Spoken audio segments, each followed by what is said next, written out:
Est-ce que Aïcha radiyallahu anha s'est véritablement mariée à l'âge de 9 ans, comme l'affirme le hadith dans Sahih al-Bukhari? Est-ce qu'on peut croire que le prophète sallallahu alayhi wa sallam, ce personnage exceptionnel, à qui Dieu a confié la mission de transmettre sa parole, ses lois, son livre, aurait pu s'amuser à épouser une fillette de 9 ans, comme continuent de l'affirmer beaucoup de prédicateurs musulmans conservateurs, salafistes, wahhabites, et même certains prédicateurs qui se prétendent ou qui prétendent tenir un discours moderne, modéré, tolérant, mais qui ont tous cette idéologie ultra conservatrice. C'est ce que nous allons voir tout à l'heure. Pour commencer, pour déconstruire ce hadith de Sahih al-Bukhari, on peut procéder de deux façons. On peut aller voir la recevabilité de ce hadith, parce que dans la science du hadith, il y a des lois, il y a des conditions qui font qu'un hadith soit recevable ou pas. Et puis, il y a une autre manière pour déconstruire ce hadith, c'est en allant vérifier l'axe temporel des événements de certains événements de l'histoire islamique qui permettent de vérifier l'âge de Aïcha, l'âge du mariage de Aïcha. Pour ce faire, je vais me référer à Adnan Ibrahim, l'un des prédicateurs qui ont marqué ces 10 ou ces 15 dernières années. Pourquoi? Parce qu'il a remis en question beaucoup, beaucoup, beaucoup de thèses religieuses complètement farfelues du discours wahhabite et salafiste. Et pour l'histoire de ce mariage de Aïcha, il nous donne beaucoup de détails.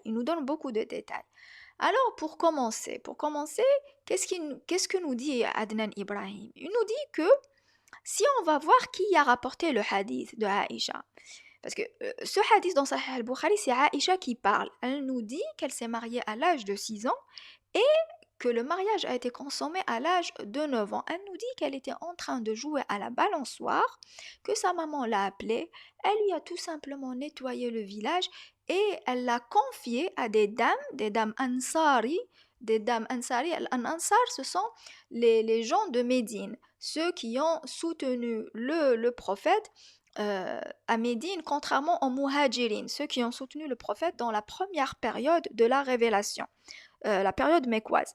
Donc, Aïcha aurait été confiée à ces dames qui l'ont confiée au prophète sallallahu alayhi wa sallam. Et dans un autre petit hadith, c'est indiqué qu'elle est partie dans la maison du prophète avec ses jouets. C'est dire à quel point elle était jeune. Donc, que nous dit Adnan Ibrahim, c'est que ce hadith, il n'y a pas beaucoup de personnes qui le rapportent. Il n'y a pas d'autres sources pour ce hadith. Il n'y a que Aïcha. Il n'y a que Aïcha qui cite ce hadith. Et c'est bizarre parce que normalement, un événement aussi important, ou un hadith aussi important, il devrait être cité par plusieurs sources. Le hadith de Aïcha a été rapporté en premier lieu par son neveu, le fils de sa sœur Asma. Ensuite, Urwa ibn Zubayr. Ensuite, son arrière-neveu, le fils de Urwa ibn Zubayr, qui est Hisham ibn Urwa. Que nous dit Adnan Ibrahim? Il nous dit que Hisham ibn Urwa, l'arrière-neveu de Aïcha, quand il raconte ce hadith, quand il rapporte ce hadith, en fait, il dit qu'il y a une vingtaine de personnes qui rapportent le hadith de Aïcha. 16 parmi ces personnes sont de la région de l'Irak, 10 de Koufa et 6 personnes de Basra, d'Al-Basra. Et puis, il y a 4 autres personnes. Une personne, Adnan Ibrahim nous dit qu'elle est complètement indigne de confiance. Et cette personne ne retient ses ahadiths ou ses riwayat, ses histoires.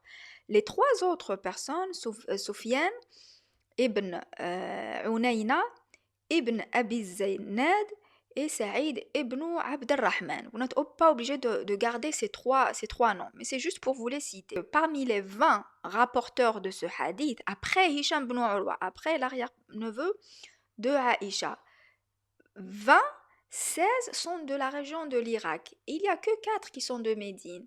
Et puis il nous dit, même ces trois-là qui sont censés être de Médine ou de la Mecque par exemple, en fait, ils sont partis vers la fin en Irak, là où a fini, où Hisham ibn Urwa, l'arrière-neveu de Aïcha, a fini sa, a fini sa vie, c'est-à-dire que les 10 dernières années de Hicham ibn Urwa, il les a vécues en Irak et non à Médine. Et par la suite, il va démontrer que même parmi ces trois, il y en a qui ont rencontré Hicham ibn Urwa euh, à Koufa. Pourquoi tous ces détails? Pourquoi tous ces détails? Parce qu'il va nous dire que c'est bizarre, que c'est curieux, que ça doit nous questionner et surtout ça devrait questionner les personnes qui imposent ce genre de hadith sans donner d'argument.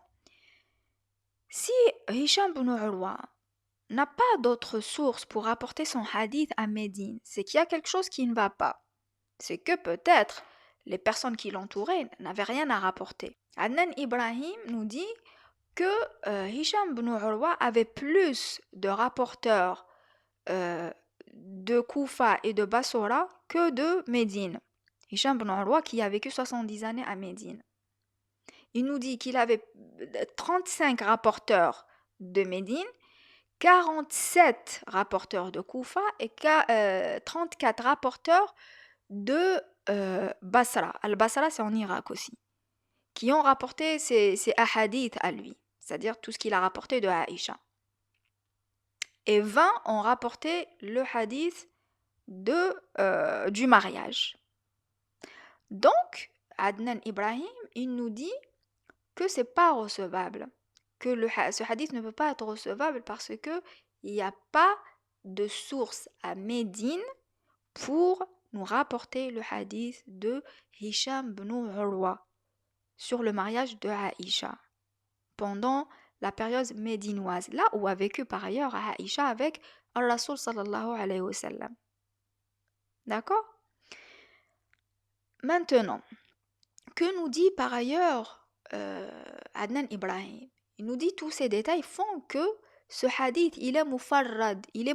S'il n'y a pas d'autre source viable, fiable, qui rapporte ce hadith. Donc il n'y a que Aïcha qui le rapporte. Et même si Aïcha est considérée comme la source principale de beaucoup de hadiths sur le prophète sallallahu alayhi wa sallam, ça ne suffit pas pour considérer ce hadith comme recevable parce qu'il est mufarrad. Il n'y a pas d'autre source fiable, reconnue, qui rapporte ce hadith.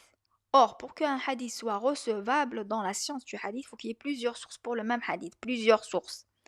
Pas que 2 ou 3, non, il faut qu'il y ait plusieurs sources. Donc ça rend ce hadith irrecevable. Maintenant, on va aller voir l'axe temporel des événements historiques qui permet de connaître l'âge de Aïcha radiyallahu anha quand elle s'est mariée. Comment ça? Il faut savoir que Aïcha radiyallahu anha, et c'est ce que beaucoup de prédicateurs religieux se gardent bien de divulguer ou de dire au grand public, c'est que Aïcha radiyallahu anha, elle était fiancée ou promise à un autre homme que le prophète. Pourquoi? Parce que tout simplement le prophète, il était encore marié à Khadija radiyallahu anha quand Aïcha était petite. Et quand on sait qui est ce personnage auquel Aïcha radiyallahu anha était fiancée. Et bien sûr, vous pouvez le retrouver sur internet. Ce personnage s'appelle Jubayr ibn Mut'am ibn Adi. Et on peut trouver un prédicateur qui en parle ici, un prédicateur salafiste, parce que tous les autres, ce sont les prédicateurs, on va dire, modérés, les prédicateurs que l'on appelle parfois coranistes, mais pas que, puisque Adnan Ibrahim n'est pas un coraniste, il s'inspire autant de la Sira que du Coran. Parce qu'il y a d'autres prédicateurs qui s'inspirent uniquement du Coran. Donc ce prédicateur-là qui nous parle de Aïcha,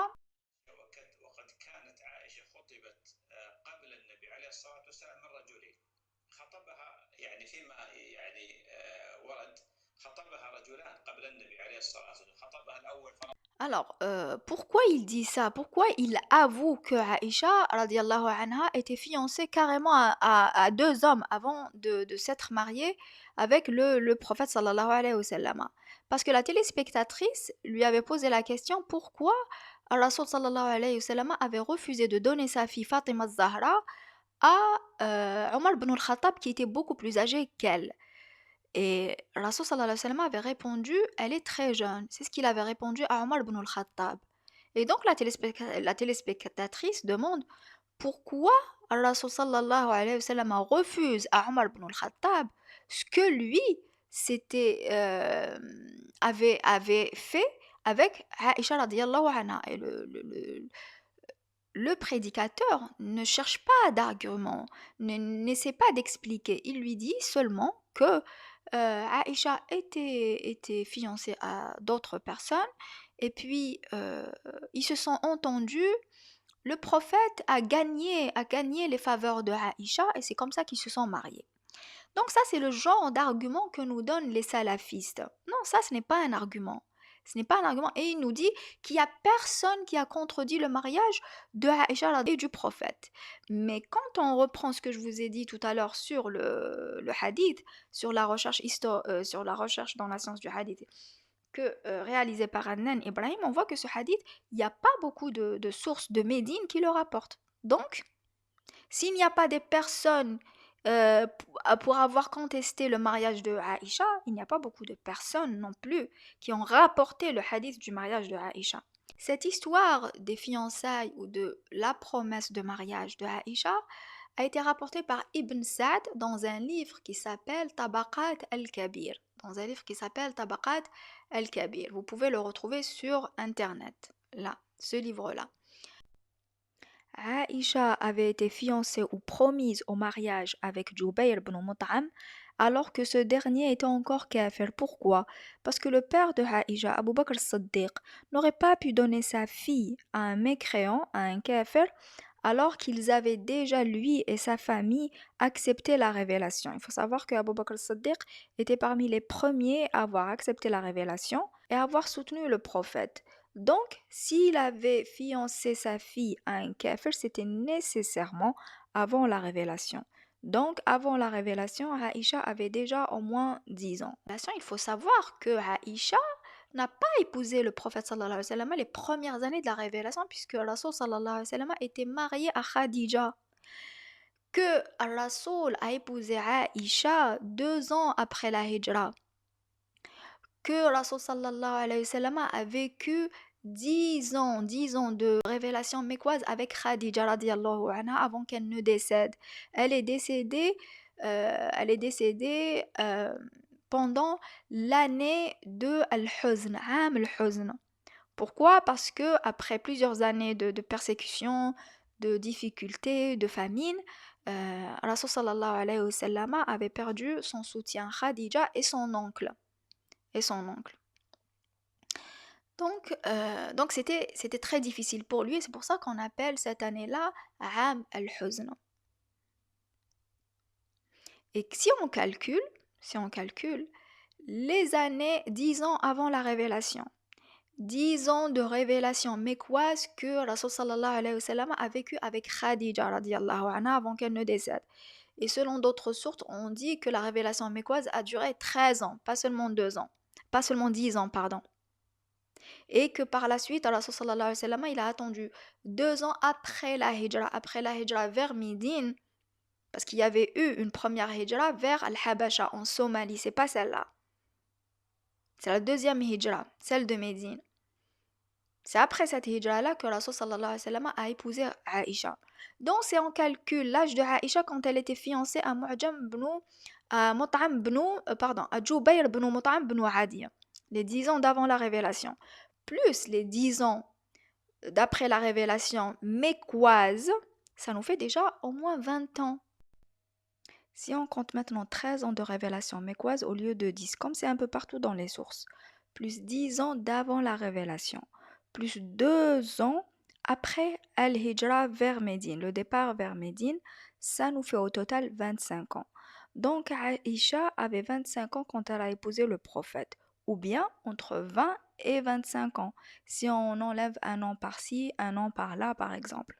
Maintenant, pourquoi les salafistes continuent de défendre bec et ongle ce hadith qui ne tient pas du tout debout, hein? Pourquoi? Premièrement, parce ils sont les salafistes et dans l'univers ou dans le monde de la prédication religieuse, surtout le monde de la prédication religieuse ultra conservatrice, c'est comme dans l'église catholique.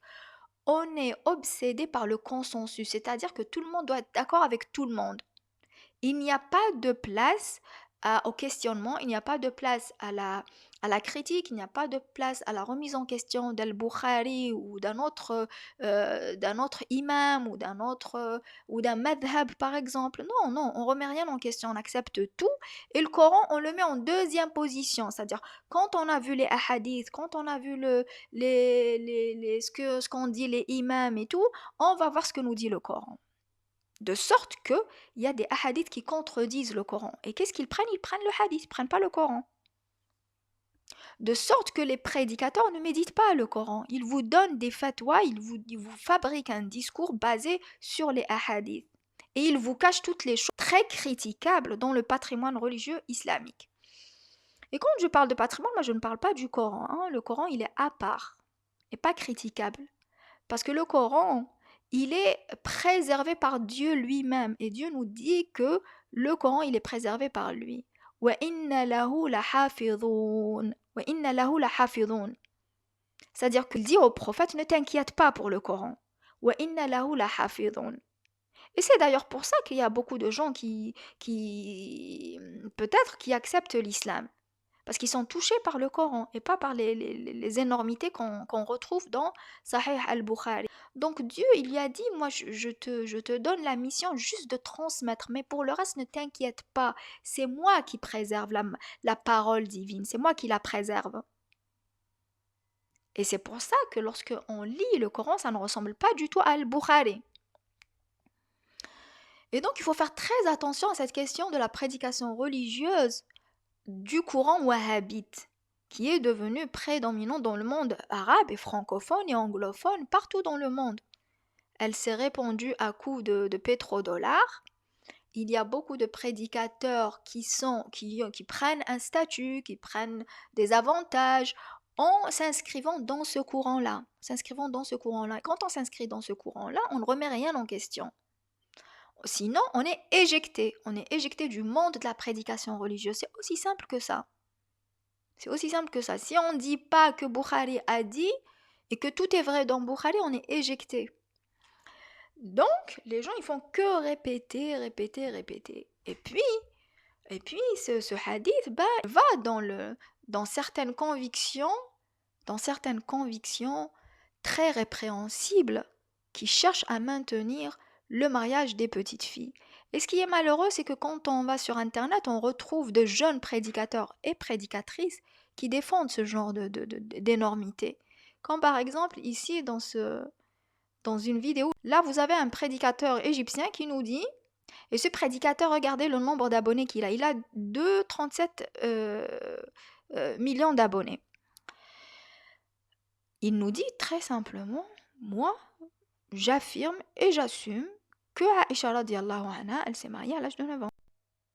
Qu'est-ce qu'il donne comme argument? Il va chercher dans l'Encyclopédie Britannica, où il est précisé que l'âge du consentement pour le mariage, historiquement, était entre 7 et 14 ans.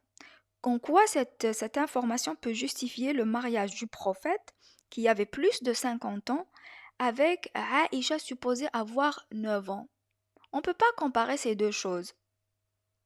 Le prophète sallallahu alayhi wa sallam, au moment où toute la péninsule arabique était polygame, lui, il était resté monogame avec Khadija qui était plus âgée que lui. Qu'est-ce qu'il aurait été faire à se marier avec une petite fille de 9 ans? En quoi elle l'aurait aidé ou l'aurait épaulé dans sa mission d'envoyé de Dieu? Bien sûr, on va vous dire oui, la raison pour laquelle Dieu lui a donné à Aïcha très très très très jeune, c'est pour qu'elle puisse se rappeler tous les hadiths du prophète sallallahu alayhi wa sallam. Bien sûr, un argument irrecevable. Pourquoi est-ce qu'il ne va pas vérifier dans les livres de Sira, dans les livres du fiqh, pour justifier ou pour défendre le mariage de Aïcha? Parce qu'il ne va rien trouver pour l'appuyer. Il faut savoir que Fatma Zahra, la fille du prophète, s'est mariée à l'âge de 18 ans avec Ali ibn Abi Talib qui avait 23 ans. Ça, vous le retrouvez dans le premier site islamique, Islam Web. Et c'est écrit dans le livre de Tabaqat al-Kabir de Ibn Sa'd que je vous ai cité tout à l'heure. Et donc, l'hypothèse où... Et donc, quand il avance que c'était la norme, le mariage à 9 ans, à l'époque du prophète, non, ce n'était pas la norme. Sinon, à chaque fois que le hadith de Aïcha est cité, on pourrait citer d'autres exemples. Par exemple, sa sœur Asma, qui ne s'est pas mariée à 9 ans d'ailleurs. Fatma Zahra, qui s'est mariée à 18 ans. Et ça contredit le hadith. Donc à chaque fois, pour répondre à ce hadith, qu'est-ce qu'ils font? Ils essayent de noyer le public dans des considérations qui ne veulent absolument rien dire. Comme ici, quand ils vont comparer avec ce qui se passe aux États-Unis. Qu'aux États-Unis, il n'y a même pas un âge minimum pour le mariage.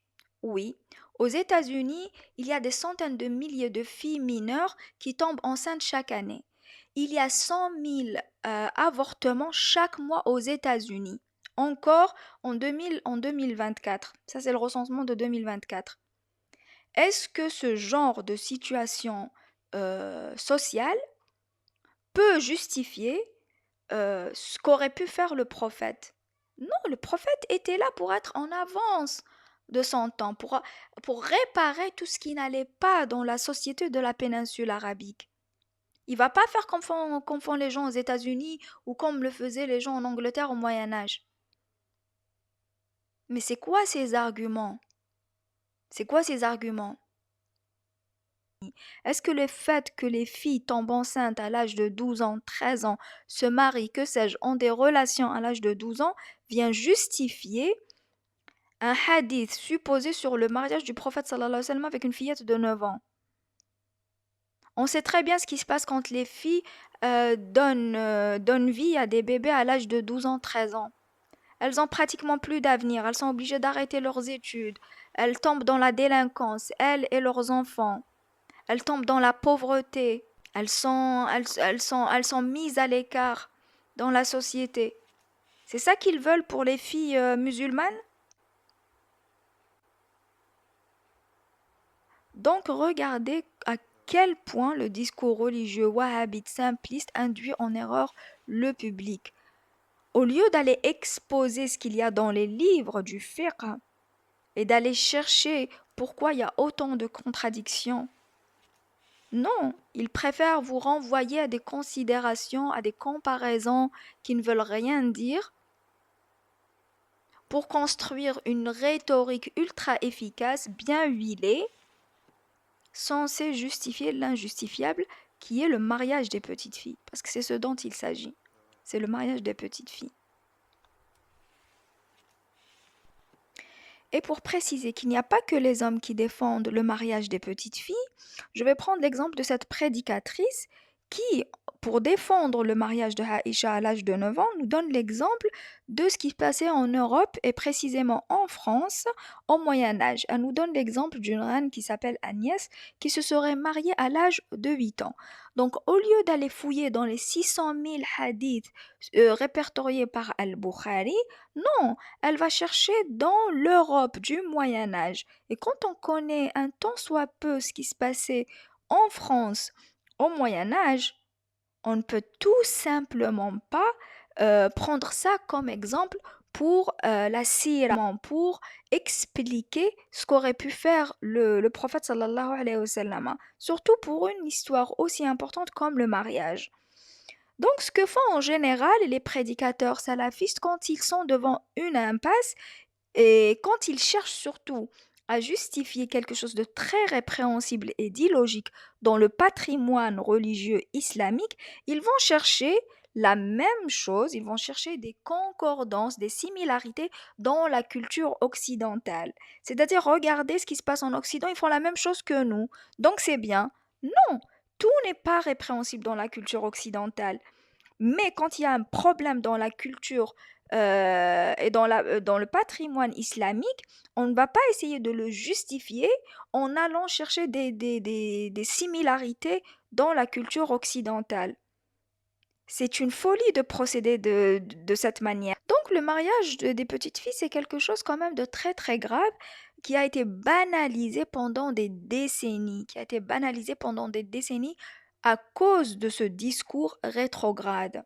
Est-ce qu'on peut dire que tout salafisme, tout salafisme est répréhensible? Non, il y a des gens qui veulent vivre la salafia telle qu'ils la pensent. Ils pensent être proches du prophète. C'est ok. Mais défendre ce genre d'énormité, ça c'est un crime. Voilà pour aujourd'hui. Voilà, j'espère que ce podcast vous aura apporté plus d'informations que ce que vous voyez ailleurs. Si c'est le cas, merci de liker, de partager, de commenter et de laisser aussi vos questions. Je vous dis à très bientôt.